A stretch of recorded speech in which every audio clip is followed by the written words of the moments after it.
Hello, maayong gabi or magandang gabi sa ating lahat. Good evening to each one of us here in social media. I'm here again to share the Word of God in Psalms chapter 127. It's just very short chapter. It's just having 5 verses. So as we continue to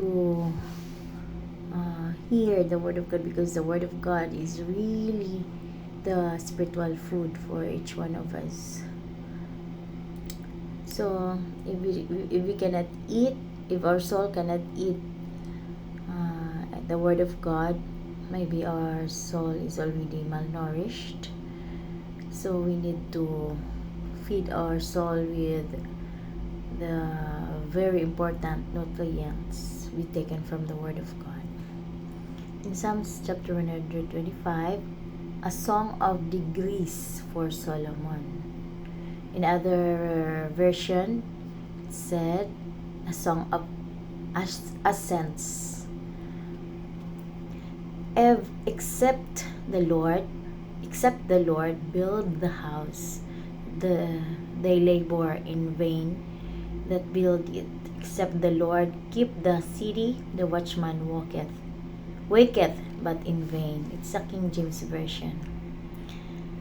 Except the Lord build the house, they labor in vain that build it. Except the Lord keep the city, the watchman waketh, but in vain. Sa Bisaya, gawas ko ng Ginoo mo magtukod sa balay, no? Maliban kung ang Panginoon ang nagtayo ng tahanan na yan, masisira or masasayang lang ang tahanan na yan. Kaya nga ang mga pamilya na hindi ang Panginoon ang center ng kanilang pamilya, nandoon na hindi matibay, madaling magka watak-watak. Kasi maraming paraan si Satan eh. As we have heard the other sharing that I had, I mentioned there that in John chapter 10 verse 10, Satan came to steal, to kill, and destroy. Pagnakaw, pagpatay, at pagwasak. So maliban kung ang Panginoon ang nakasenter sa ating pamilya, madali lang itong wasakin ni Satan. Marami nga akong naririnig kahit Christian family, very sorrowful na kahit mag-asawa na parehong mananampalataya, pagpunta ng kanyang asawa sa ibang bansa, una, ang ganda pa ng relasyon. Nandoon na very faithful sa isa't isa, napaka regular na communication, ngunit unti-unting nag-dry ang relationship ng mag-asawa dahil unti-unti din ni Satanas na tinutokso ang asawa na nasa malayo ng kanyang pamilya. So isa yan sa example na maliban ang Panginoon ay nasa center ng relationship ng mag-asawa or nasa center ng tahanan ng pamilya. Kasi kung sabihin nating building lang ang tinutukoy dito, na literal na building or literal na bahay. Pag nasira yan, for example, ang kahoy, madali masira, di ba? May mga bukbok ng Bisaya pa. Pwede naman yan palitan, pwede naman yan bilhan ng bagong mga materialis para maayos ang bahay. Pero ang nakakatakot dyan, kung ang mga tao ng bahay na yan ang sisirain ni Satan, magiging useless lang ang pagbuo mo sa pamilya mo pag sinira na yan ni Satan. Nandoon na papasok na ang paghihiwalay ng mag-asawa, nandoon na ang mga anak, wala na rin gana sa buhay, at napaka-worse pa, malulong na sa bisyo, hindi na magsimba, makikipagbarkada na. Yun ang pinaka-worse, na mawala na sa pananampalataya. At mangyari lang yan kung isa sa mag-asawa ay gumive up na sa pananampalataya at mahawa na rin ang kanyang mga members ng kanyang tahanan, na hindi na rin magsimba dahil nandun na nga ang discouragement. So maliban kung ang Panginoon talaga ang center ng ating tahanan, na hindi po talaga maging matibay ang ating tahanan. Kaya po, pagsikapan po natin na maging center po si God palagi sa atin, lalo na sa mga mag-asawa. Pagsikapan kung sa palagay mo na hindi ka matibay ang iyong pananampalataya sa Diyos, huwag ka na magpalayo sa asawa mo. Kung sa palagay mo na hindi mo kayang malayo sa iyong asawa, na hindi mo kayang maging faithful sa kanya kung lumayo ka, huwag ka nang lumayo. Kasi sabi pa sa Ecclesiastes, 2 is better than 1. Katulad nga yan ng apoy Pag yung isang kahoy, pagpalagay natin yung maraming kahoy, madali lang siyang ipaapoy, di ba? Pero yung, for example, ang isang kahoy na layo sa ibang kahoy, kahit sindihan mo pa yan, hindi na yan mag-aapoy. Mag-aapoy lang sandali yan. Pero katagalan mawala na. So, ganun din sa pamilya. Kung ang mag-asawa magkalayo sa isa't isa, diyan na papasok si Satan to steal, to kill, and destroy their relationship. Kaya sana kung may nakikinig ngayon na mananampalataya sa Diyos, pagsikapan mong intact kayo palagi ng family mo. Dahil diyan titirahin ni Satan pag magkalayo ang mag-asawa. Diyan siya makakawasak. Makakawasak sa pag-iisip. Una sa unahin yan ni Satan yung feelings. Tapos may gagamitin yan si Satan para saluin siya sa kanyang naramdaman na kalungkutan. Siyempre, magkukunwari, di-disguise na mabait na nilalang, no?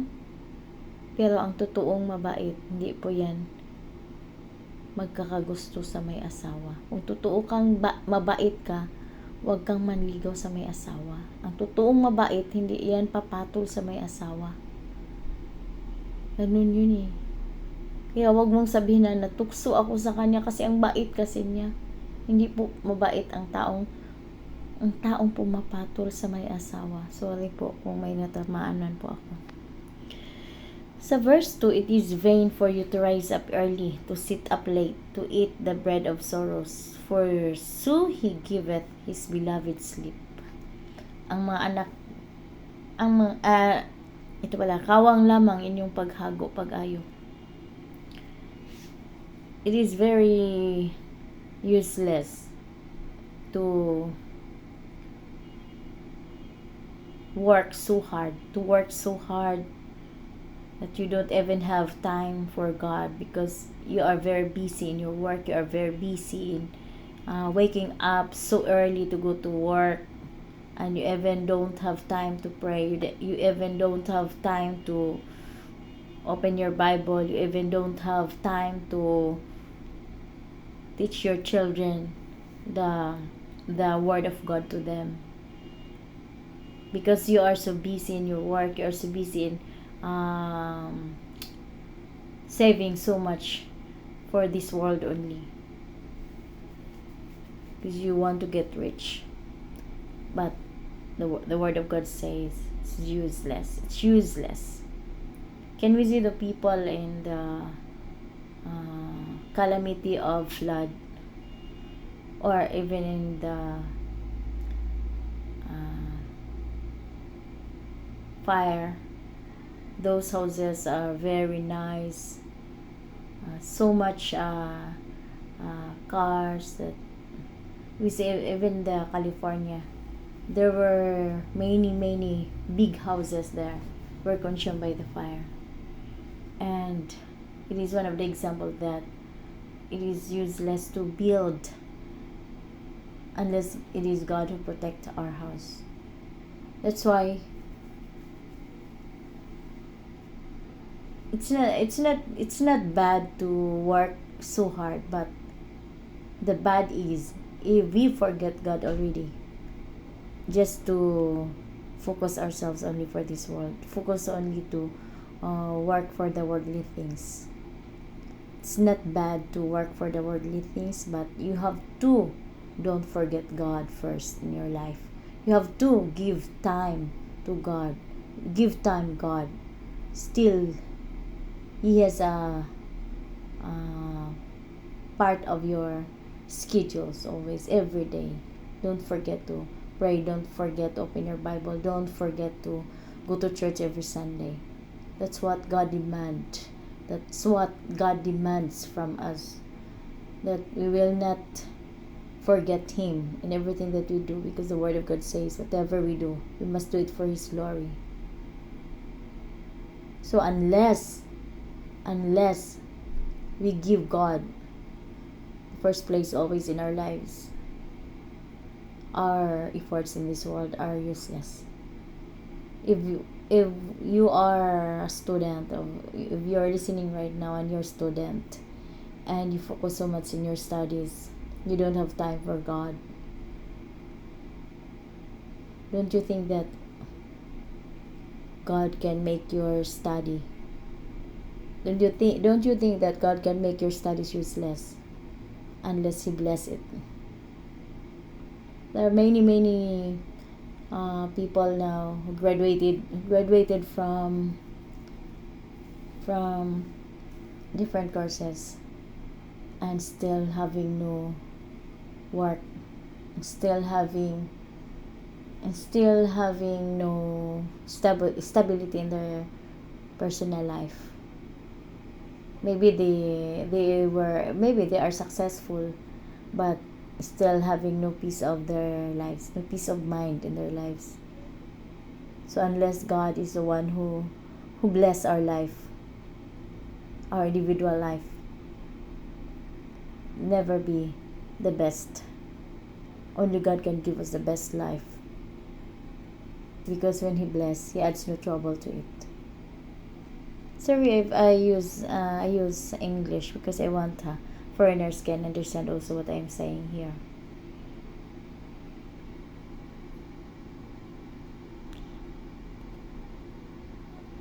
In verse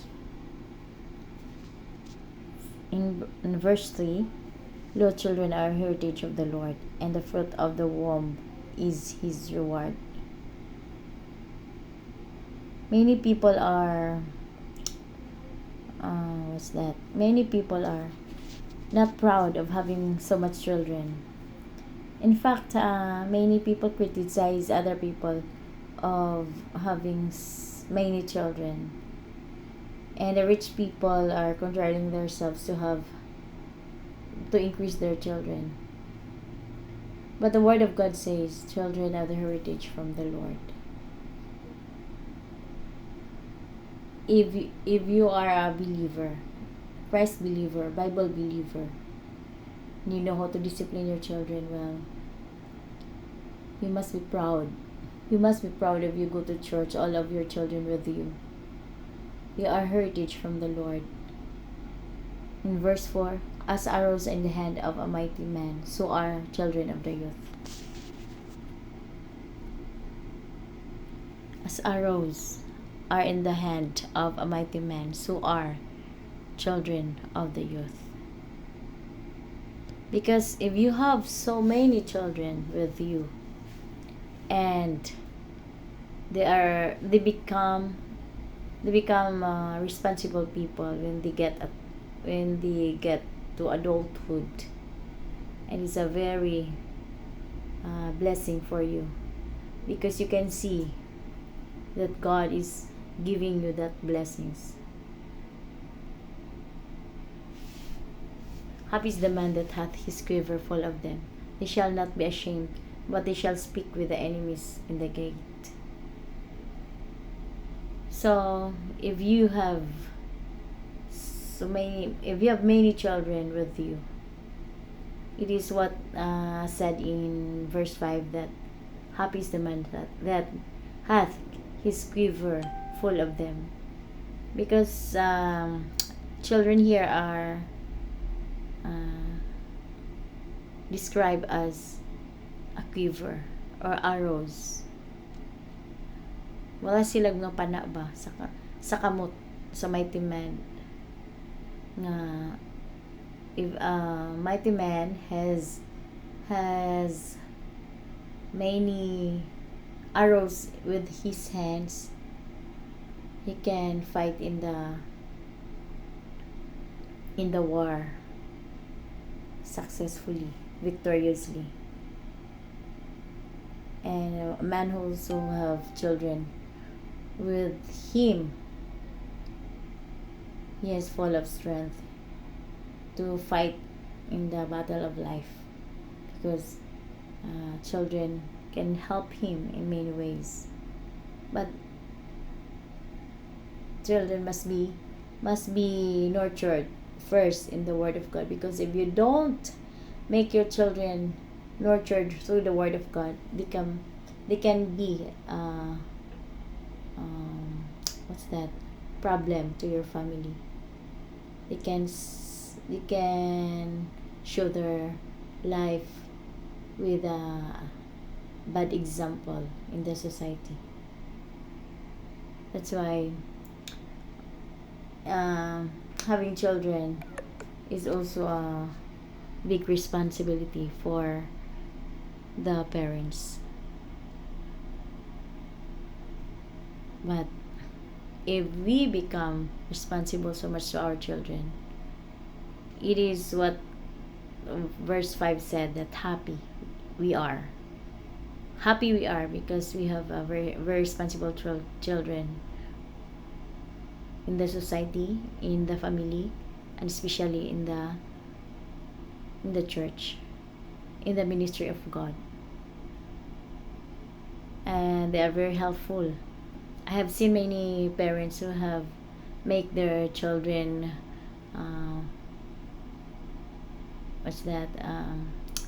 discipline. They grow up with good discipline. Please.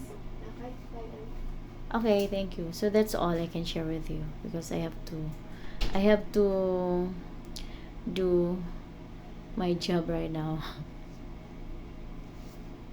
I am in a workplace right now, as I've said, because the Word of God says, in season or out of season, we must preach the Word of God. So wherever I am, I can preach the Word of God. That's a command of God, and that's a first job of God is giving to any Christian, is giving to any believer. God bless us all.